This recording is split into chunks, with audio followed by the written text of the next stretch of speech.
여러분, 혹시 이런 생각 해보신 적 있으십니까? 뉴스에서는 맨날 복지가 늘었다고 합니다. 연금이 오른다고 합니다. 나라에서 어르신 지원금을 준다고 떠들썩합니다. 그런데 정작 내 통장에 들어오는 돈은 그대로입니다. 병원에 가서 물어보면 대상이 아니라 하고, 주민센터에 가면 서류가 부족하다 하고, 휴대폰으로 신청하라는데 글씨는 안 보이고 방법은 모르겠습니다.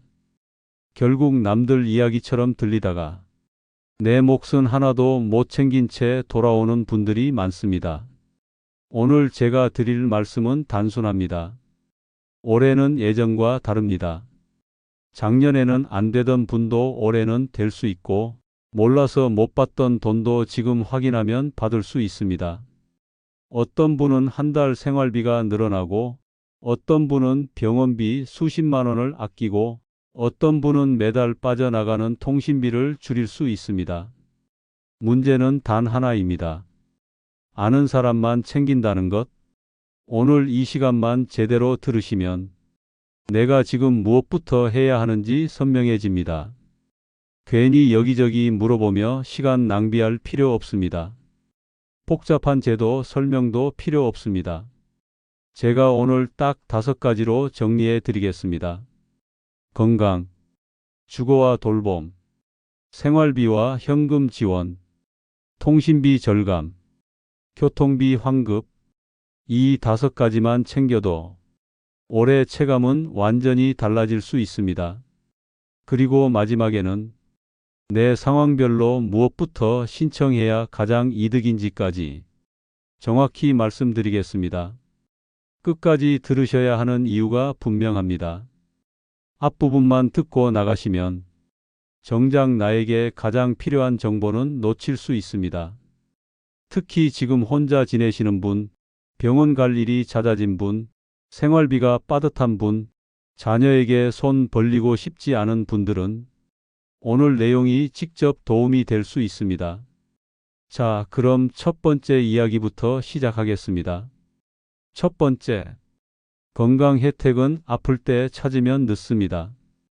나이가 들수록 가장 무서운 건 돈보다 건강입니다. 돈은 아껴 쓸 수 있습니다. 하지만 건강이 무너지면 생활 전체가 흔들립니다. 특히 많은 분들이 병원비는 아까워하면서 예방은 뒤로 미루십니다. 괜찮겠지? 나는 아직 멀쩡해. 주사 맞는데 돈이 너무 든다. 이렇게 넘기다가 나중에 더 큰 비용을 치르는 경우가 많습니다. 대표적인 예가 예방접종입니다. 어르신들 사이에서 많이 힘들어 하시는 질환 중 하나가 대상포진입니다. 겪어보신 분들은 압니다. 잠을 못 잘 정도로 아프고 옷깃만 스쳐도 괴롭고 회복 뒤에도 통증이 오래 남는 경우가 있습니다. 그런데 예방주사는 가격이 부담됩니다. 병원마다 다르지만 적지 않은 비용이 들어갑니다. 그래서 미루는 분들이 많습니다. 그런데 여기서 중요한 사실이 있습니다. 일부 지역에서는 연령 기준이나 조건에 따라 무료 또는 지원 접종을 시행합니다. 이건 전국이 똑같지 않습니다. 어느 지역은 65세 이상, 어느 지역은 70세 이상, 어느 지역은 기초생활수급자나 특정 대상자 우선입니다. 즉, 옆 동네는 되는데 내 동네는 기준이 다를 수 있습니다. 그래서 가장 현실적인 행동은 단순합니다. 주소지 보건소에 전화 한 통 하십시오. 나는 몇 년생인데 대상포진 예방접종 지원 대상입니까? 이 한마디면 됩니다. 괜히 인터넷 뒤지실 필요 없습니다. 가장 정확한 답은 해당 지역 보건소가 줍니다. 그리고 또 하나, 폐렴구균 예방접종은 많은 어르신들이 꼭 확인해야 할 항목입니다. 폐렴은 감기처럼 시작해도 고령층에서는 위험해질 수 있습니다. 그래서 국가 예방접종으로 지원되는 경우가 있습니다.